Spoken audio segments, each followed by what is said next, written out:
First, Harry told us his truth. Now he's telling us his truth about his truth because he says we're not telling the truth about his truth. Can you follow that? Well, last night, the Prince of Grievance continued his trashing tour with a nauseating appearance on Malaysia. I found it nauseating. A lot of people may have enjoyed it. Viewers who are seething about his shabby assault on his family and his ever-changing story should maybe reach for the sick buckets.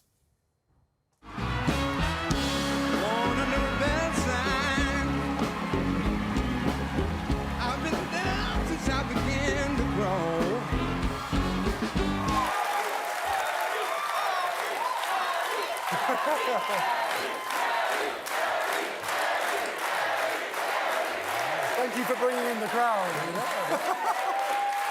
There you go. Well, the host went on to mock the corgis. He poured him a couple of tequila shots. They sort of took the mickey out of British pomp and ceremony.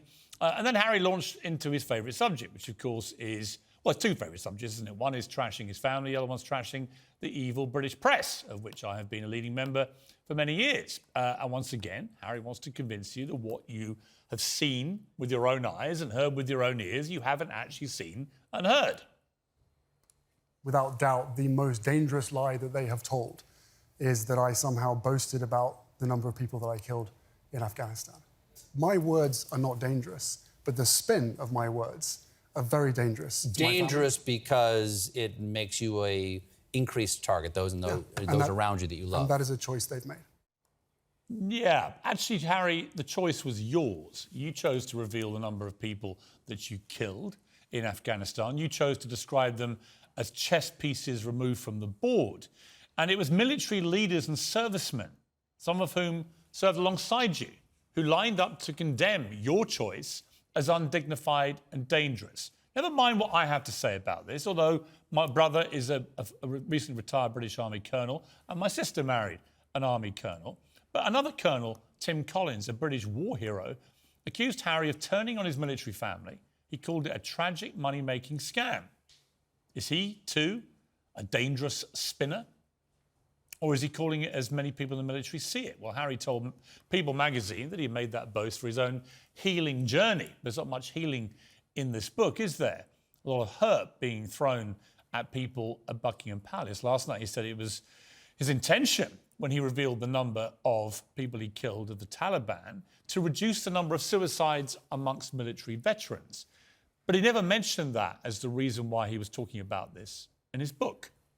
Could it be that he's now putting a spin on his own words because of the backlash? And as for lies, and he's very, very hot on accusing the British press of lying, well, Harry's book, it turns out, is chock full of little porkies.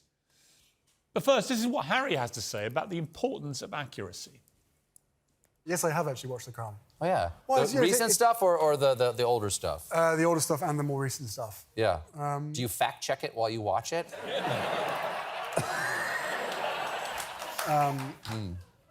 Yes, I do, actually.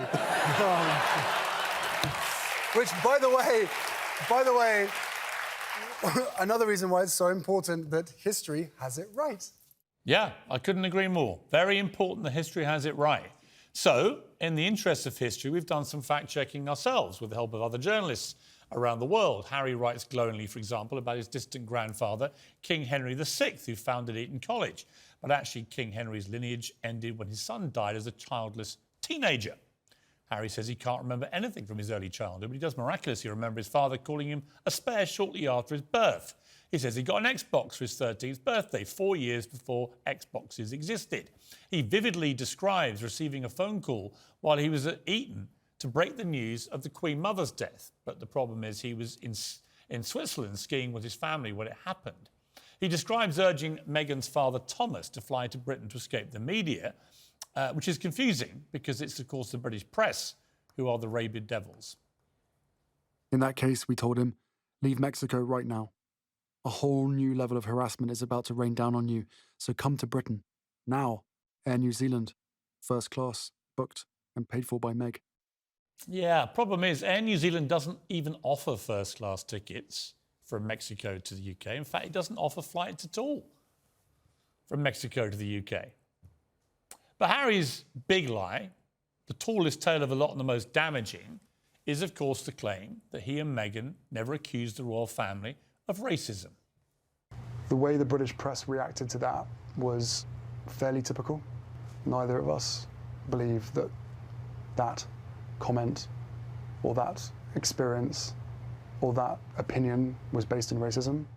Really? Yeah, not buying it, I'm afraid. If that's the truth, Harry, why did both of you allow almost 2 years of this kind of coverage? Just the fact that there is, according to both of them, this ongoing blatant racism, not only in the UK tabloid press, but in the family. Meghan spoke about the racism she faced from inside and outside the institution. She said there were concerns about the colour of their son's skin. It suggests that the institution, the people within it, working and as royals, are in some way racist. Her own family thought differently of her. Race isn't a new construct in this world for people of color. So it wasn't a complete surprise to hear her feelings. And just to remind everybody, in December, Harry and Meghan flew to New York to receive an award from the Kennedy Foundation for their, quote, heroic stand against structural racism in the royal family. Think about that for a moment. An award for something they now say they never said. There was no racism. It was the evil British press that made it all up. Well, the inference of those comments to Oprah Winfrey was crystal clear. I'll play the clip again in a moment. The result was emphatic and predictable. Harry and Meghan could have put a stop to this racism charge at any moment in the last 2 years. All it would have taken was a short statement to clarify that's not what they meant, or a few seconds of reflection in any one of their many hours of podcasts, documentaries, and multiple television interviews. But they didn't, did they? They let the whole world believe the royals were racist. And now they say that's not what we meant. Well, Harry's a big fan of healing, trauma, personal journeys and therapy. I'm sure he knows what gaslighting is. If he doesn't, Meghan can tell him. It's when you lie and spin to trick people into questioning their own sanity and reasoning. And that's what this is, isn't it? He's trying to gaslight all of us into believing his truth, and that what comes out of his mouth and his wife's mouth is not actually what comes out of their mouths. And that's the problem, isn't it, when you choose your own version of the truth.